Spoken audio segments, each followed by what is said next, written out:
شیخ کا بھی یہی کام ہے، پیر کا بھی یہی کام ہے کہ وہ پیر کے قریب جانے سے بندہ اللہ سے دور نہیں ہوتا، اللہ کے قریب ہو جاتا ہے۔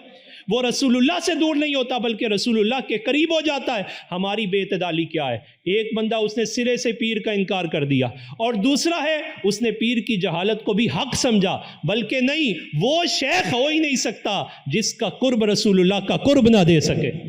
وہ پیر ہو ہی نہیں سکتا کہ جو اللہ کا قرب نہ دے سکے، جس کے قرب میں آ کے فکر آخرت پیدا نہ ہو انسان کے اندر۔ وہ جو کیفیات ہیں جو رسول اللہ صلی اللہ علیہ وسلم اپنی امت کی طرف منتقل فرمانا چاہتے ہیں، اگر بندے کے اندر کسی کی صحبت میں وہ نہیں آتی اور وہ دنیا داروں کے ساتھ مل کے دنیا دار ہی ہو جاتا ہے، سمجھ لیجئے کہ اس کے ہاتھ میں دیا ہوا ہاتھ کام نہیں آئے گا۔ کام آئے گا تو وہی ہاتھ کام آئے گا جس کا ہاتھ رسول اللہ کے ہاتھ تک لے جاتا ہے۔ حضرت شیخ عبد القادر جیلانی علیہ رحمہ کی بارگاہ میں ایک شخص حاضر ہوا اور آ کے تو آپ نے کام کیا؟ دیکھیں امت کے کردار کو ڈیولپ کیسے کرتے ہیں، یہ بلڈ اپ کرتے ہیں۔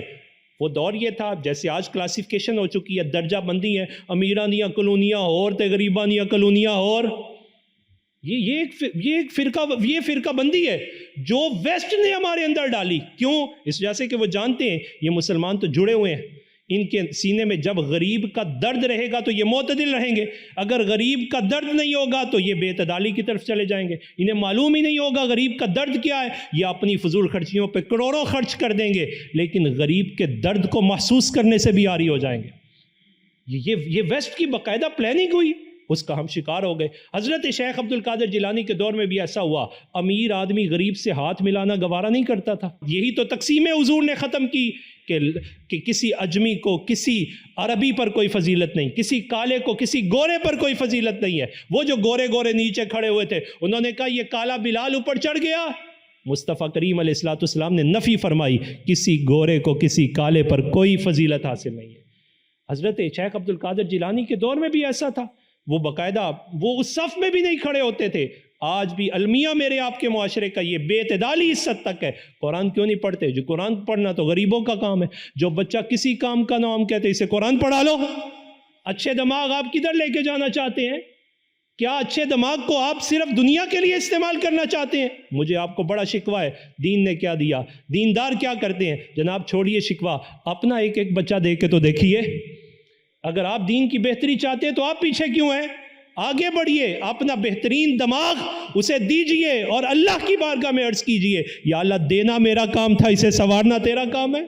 پھر دیکھیں رنگ لگتا کہ نہ لگتا، پھر شکوہ نہیں رہے گا، پھر دین کو وہ بالیدگی ملے گی جو آپ چاہتے ہیں۔ حضرت شیخ عبد القادر جیلانی علیہ رحمہ کے دور میں کیفیات یہی ہو گئی کہ وہ لوگ ہاتھ بھی ملانا گوارا نہیں کرتے تھے، بیٹھنا بھی گوارا نہیں کرتے تھے۔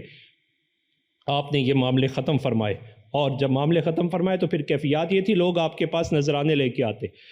یہ نذرانے کا بھی حقیقی تصور یہ ہے کہ ادھر سے لو اور ادھر دے دو، آپ غریبوں میں تقسیم فرما دیتے۔ وہ ایک شخص تھا، اس نے ابھی نیا تھا، پیوریفیکیشن نہیں ہوئی تھی، اس نے آگے نذرانہ پیش کیا تو آپ نے اس کے سامنے ہی وہ نذرانہ کہا کہ یہ مدرسے کو طلباء کے میں تقسیم فرما دو، یہ فلاں غرباء میں تقسیم فرما دو۔ 2-3 مرتبہ ایسا ہوا تو جو بندہ مال دیتا ہے اس کی زبان بھی تھوڑی سی لمبی ہوتی ہے۔ وہ کہنے لگا جناب عجیب بات ہے، میں آپ کو مال دیتا ہوں اور آپ فوراً اسے خرچ کر دیتے ہیں، میں اس لیے آپ کو مال دیتا ہوں۔ آپ نے اس کے اندر جاتی ماری ہے، اندر جو بیماری تھی اسے دور کیا۔ فرمایا رب تعالیٰ نے میرے ہاتھ میں سوراخ رکھے ہوئے ہیں، یہاں ٹکتا ہی نہیں ہے۔ فرمایا اچھا چلے اتنا پھر کر لیں، مشورے بھی اسے بڑے آتے ہیں۔ کہنے لگا جناب اتنا کر لے، دیکھ تو لیا کریں کہ وہ مستحق ہے کہ نہیں ہے۔ آپ نے اندر جاتی ماری اور اس کے اندر کو توڑا۔ فرمایا مجھے ایک سوال کا جواب دے، رب تعالیٰ نے تجھے دینے سے پہلے دیکھا تھا تو مستحق ہے کہ نہیں ہے؟ تو کیری چھاننی لگا لی، تیری چھاننی کے اندر اب لوگ آئیں گے اور پھر چھانا جائے گا۔ تو اپنی بات کر، تیری حیثیت اور اوقات تھی، رب تعالیٰ نے تجھے دیکھ کے دیا۔ اب وہ ٹوٹ گیا، اب یہ ہاتھ پکڑا، اب یہ آتا ہے۔ شیخ کا کام یہی ہوتا ہے کہ وہ پوری توجہ فرماتا ہے، ظاہری باطن کے اعتبار سے فرماتا ہے اور بندے کو بڑا معتدل کرتا ہے۔ پھر وہی بندہ تھا کہ جب رسول اللہ صلی اللہ علیہ وسلم کے غلام شیخ عبد القادر جیلانی کی بارگاہ میں غرباء آتے تو یہ ہاتھوں میں تھال اٹھا کے غرباء کو کھلایا کرتا تھا۔